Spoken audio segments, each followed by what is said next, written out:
안녕하세요. 란입니다.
Đi ngon qua Thái mua thay thôi hả? Dạ, nhạc hay quá chị.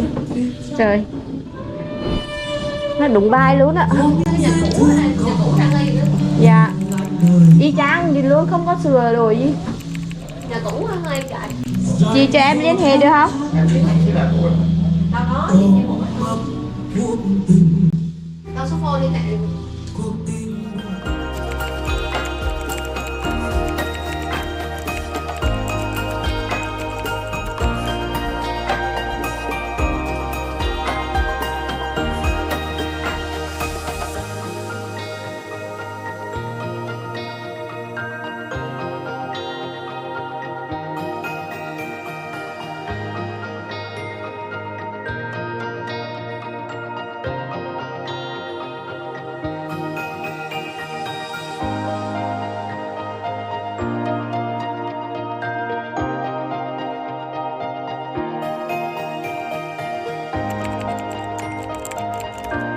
여러분, bây giờ bạn đang ở đâu?